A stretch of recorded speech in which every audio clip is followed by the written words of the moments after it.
Bem-vindos de volta ao O Que Saber. No nosso último encontro, falamos sobre a importância crucial de aprender a aprender. Hoje, vamos usar essa habilidade para analisar uma das forças mais poderosas e controversas da história humana: a religião. A questão que paira no ar, muitas vezes sussurrada, outras vezes silenciada, é: a religião, organizada como a conhecemos, serviu primordialmente ao desenvolvimento espiritual e social da humanidade, ou funcionou, e talvez ainda funcione, como uma sofisticada ferramenta de controle de massas? Para investigar isso, não podemos falar de religião no vácuo. Vamos focar em um momento decisivo, um ponto de inflexão que alterou dramaticamente o curso do cristianismo e, por consequência, do mundo ocidental. O período que se seguiu ao primeiro concílio de Nicéia, em 325 d.C. Convocado pelo imperador romano Constantino, Nicéia não foi apenas um debate teológico sobre a natureza de Cristo. Foi, na prática, o início de uma poderosa aliança entre a Igreja e o Estado. Aquela fé que nasceu nas margens do império, muitas vezes perseguida, começava a se sentar à mesa do poder. A busca por uma doutrina unificada, a definição do que era correto, ortodoxo, e do que era errado, herético, criou as bases para uma estrutura centralizada e com capacidade de impor sua visão. E o que acontece quando uma estrutura religiosa ganha o respaldo do poder temporal? A história nos mostra um padrão preocupante. Poucas décadas depois de Nicéia, com o Edito de Tessalônica em 380 d.C., o cristianismo niceno tornou-se a religião oficial do Império Romano. Ser pagão ou seguir uma interpretação herética do cristianismo, como o arianismo, que tinha muitos seguidores na época, passou a ser não apenas um erro teológico, mas um crime contra o Estado. Aqui, a linha entre guia espiritual e controle social começa a ficar perigosamente tênue. A verdade passou a ser definida por concílios e decretos, e a dissidência começou a ser sistematicamente reprimida. Grupos como os cátaros e valdenses, séculos depois, que buscavam uma vivência mais simples e direta do Evangelho, foram brutalmente perseguidos pela Inquisição, uma instituição criada especificamente para inquirir e punir aqueles que desviavam da doutrina oficial. Historiadores como Henry Kamen, em seus estudos sobre a Inquisição espanhola, detalham como a pureza da fé muitas vezes se misturava com interesses políticos e econômicos. Pensemos no impacto disso. Uma instituição que detém não apenas as chaves do céu, mas também o poder de confiscar bens, torturar e condenar à morte em nome de Deus. O medo da danação eterna, sim, mas também da punição terrena, tornou-se uma ferramenta de controle imensamente eficaz. Esse modelo de imposição religiosa não ficou restrito à Europa. Com as grandes navegações, a cruz frequentemente viajou ao lado da espada. A conversão dos povos nativos nas Américas, África e Ásia era vista não apenas como um dever espiritual, mas como parte essencial do projeto de dominação colonial. Bulas papais, como a Intercaetera de 1493, dividiam o Novo Mundo entre Portugal e Espanha e legitimavam a subjugação dos povos encontrados sob o pretexto de evangelização. Quantas culturas, quantas formas de conhecimento ancestral, quantas vidas foram apagadas em nome de uma única visão religiosa imposta. É justo reconhecer, claro, que ao longo desses séculos, a Igreja também foi um centro de desenvolvimento social em outros aspectos. Preservou conhecimento clássico em mosteiros, comissionou obras de arte magníficas, fundou hospitais e universidades, e inspirou inúmeros atos de caridade e devoção genuína. Negar isso seria simplista. Contudo, essa faceta não anula a outra, a da construção de um poderoso aparato de controle ideológico e social.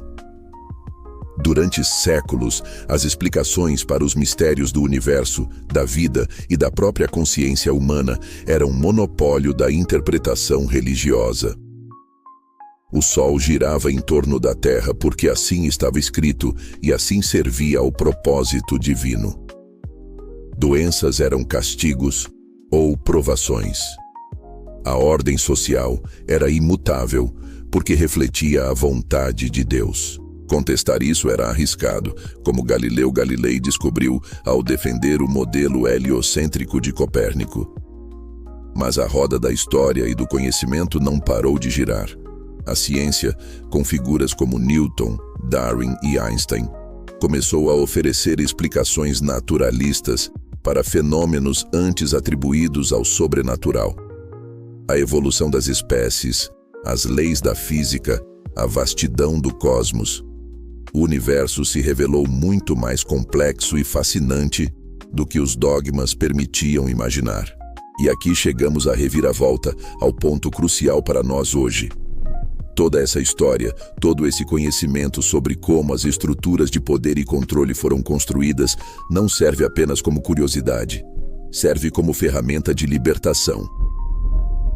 Compreender que muitas das verdades absolutas do passado eram, na verdade, construções históricas ligadas a interesses específicos nos permite questionar as crenças e hábitos que herdamos. Aquela culpa que você sente por algo que não faz mal a ninguém. Aquele medo de questionar uma autoridade, aquela regra social baseada em um costume religioso antigo que hoje parece sem sentido. Será que eles realmente servem ao seu crescimento? Além da ciência tradicional, campos como a metafísica e as interpretações filosóficas da física quântica, e aqui é preciso cautela para não cair em misticismos baratos, mas sim focar nas perguntas que ela levanta, nos convidam a explorar a natureza da consciência, da energia e da realidade de formas que desafiam o materialismo estrito e também o dogma religioso fechado. Elas não oferecem respostas definitivas, mas abrem portas para um entendimento mais amplo de nós mesmos e do universo. Um entendimento que pode ser profundamente espiritual, sem ser necessariamente religioso no sentido institucional. O conhecimento da história nos liberta do peso do passado. O conhecimento científico e filosófico nos oferece novas lentes para olhar o presente e o futuro. E o mais importante, hoje, em muitas partes do mundo, uma liberdade conquistada a duras penas por muitos que vieram antes, temos o direito de escolher. Você pode encontrar seu caminho espiritual dentro de uma tradição religiosa estabelecida, talvez reinterpretando-a à luz do seu próprio entendimento. Pode explorar outras filosofias de vida ou religiões. O budismo, o hinduísmo, o taoísmo, filosofias africanas, sabedorias indígenas, o estoicismo. O leque é vasto, ou pode escolher um caminho secular, baseado na razão, na ética humanista, ou em uma espiritualidade pessoal, sem dogmas ou intermediários. A soberania sobre sua mente e seu espírito é sua. Não permita que ecos de controle histórico ou dogmas ultrapassados ditem seus valores ou limitem seu potencial de crescimento. Aprender sobre o passado religioso, com suas luzes e sombras, não é um ataque à fé, mas um convite à consciência. Então, a religião é para controle ou desenvolvimento? A história sugere que foi, e pode ser, ambas as coisas. Mas a escolha de como você se relaciona com ela, qual papel ela, ou a ausência dela, terá em sua vida, e como você utiliza o conhecimento para se libertar de amarras desnecessárias. Essa escolha é radicalmente sua. Aqui no O Que Saber, continuaremos a explorar essas questões complexas, buscando sempre a informação verificada e o estímulo ao pensamento crítico. Queremos construir uma comunidade que não tem medo de perguntar, de investigar, de evoluir. Se este vídeo ressoou com você, se te fez pensar, mostre seu apoio. Inscreva-se no canal, deixe seu like para amplificar essa mensagem.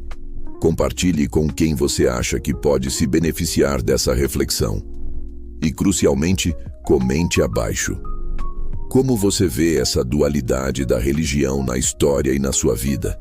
Qual caminho de conhecimento te parece mais libertador? Lembre-se, questione, aprenda, evolua. Até a próxima busca pelo saber.